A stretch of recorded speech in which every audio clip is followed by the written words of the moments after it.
Okay, so I'm talking about finding the best filming setup because I'm living in this rental house at the moment, so I have really limited options about how I can change the space that I've got to create videos in, and it got me thinking that maybe that's the same for you too. So I've now got a go-to filming setup here that I know works every time I need to make a video, and it means I can create videos really fast because I'm not trying to figure out where I should sit or if I need a light. Every time I need to make a video, I can just come back to this spot, set up my phone or my camera in exactly the same place as before, and I'm ready to hit record and knock out another quick video. So I wanted to share the process that I went through to create my perfect video setup here when we moved into this rental. I've broken it down into 5 questions you should ask yourself so that you can find the perfect location for your video setup no matter where you are. So let's grab a coffee and I'll give you a bit of a tour.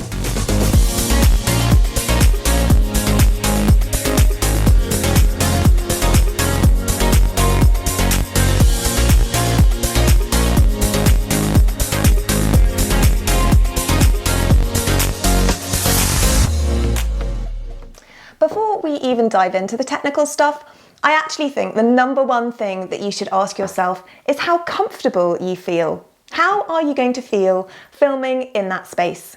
Is it private? Are people going to be able to see you or hear you? Does that even bother you? I know that I feel super self-conscious when I'm filming somewhere where other people are around, even if it's just my kids or my husband.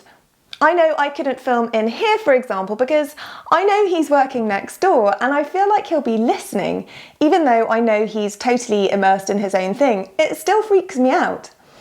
I prefer to film when I'm in the house on my own, not in a coffee shop or an open plan workspace or a room with glass walls where I know everyone can watch me. But why does this even matter?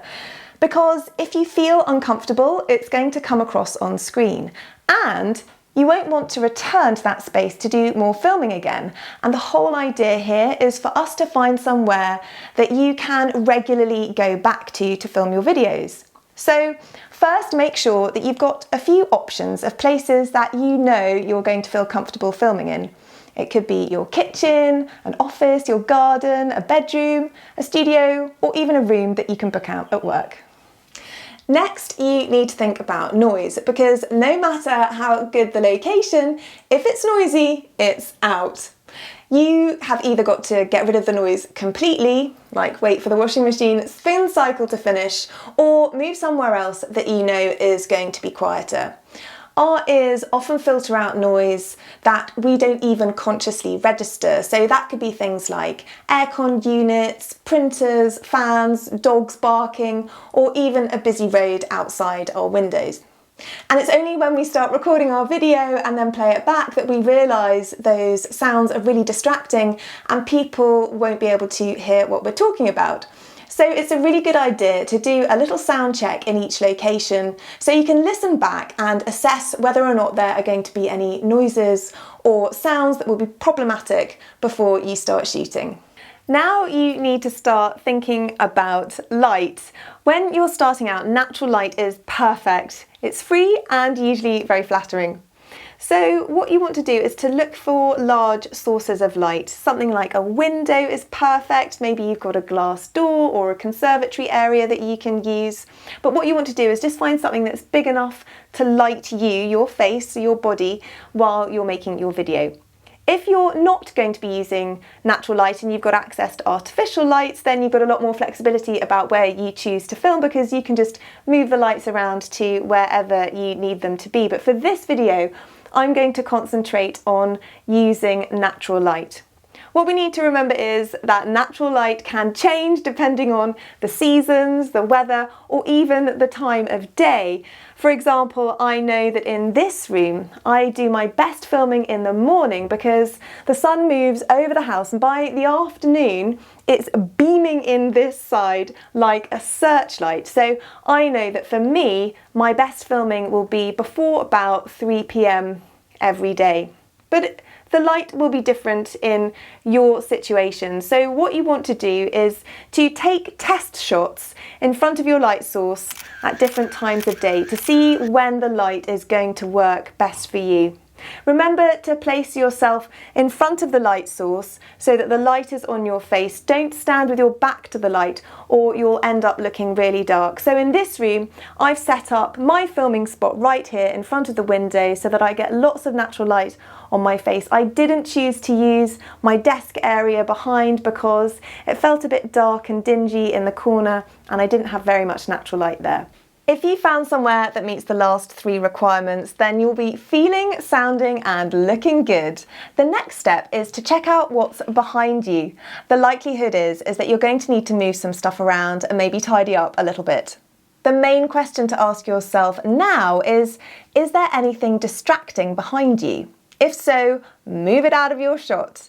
So, for example, when I sit here, my computer screen is often in the background of my videos.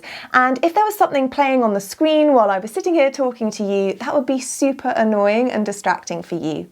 So I usually put it on a static page, something like my website, and then I make sure that my email and message notifications are turned off so I don't get those flashing up on the screen or pinging while I'm recording, which can also be really irritating.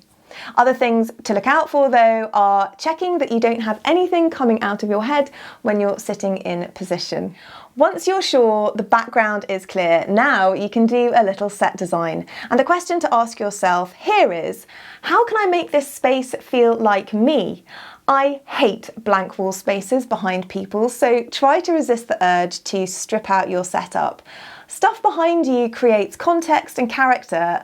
I like to have this plant in shot because it's a bit of greenery. I also have my wall calendar up, and I've started putting my kids' artwork on the wall because, well, I love to see them, but also they add some really lovely background colour. It's also a strong but subtle visual clue that I'm a working mum, and those small bits of visual information can help make us more relatable to our viewers. I think it's also quite useful to have the odd thing in the shot that makes it clear what you do at a glance. So I have this clapperboard, which is just a silly fun thing, but it's also a clear visual prop that my content is about filmmaking. Sometimes I might have a camera or something else in the shot as well. You don't want it to look too cluttered or busy, but think about what small items you might be able to include in your setup to create a space that conveys something about who you are and what you do. So those are the 5 key questions to ask yourself. Are you comfortable? Is it quiet? Is there good light? Is there anything distracting? And how can you make the space feel like you? The great thing about this setup for me now is that I know I can come into this room, sit down in this spot, press record, and I know I'm going to get a shot that I'm really happy with. It makes my video creation process so much faster, and I know it can do the same for you too. Once you find your own setup, you'll find that creating videos will become quicker, easier, and be more fun and less stressful. Who doesn't want that? And if you want some more ideas and tips about ways to speed up your filming, you can check out my 3 quick video strategies which will get you shooting fast. Okay, so I'd love to know what your video setups are like. Tell me in the comments. Let me know what your filming spaces are like. If this video has been helpful, please hit the like button, subscribe if you haven't already, and I'll see you in the next video. Thanks for watching.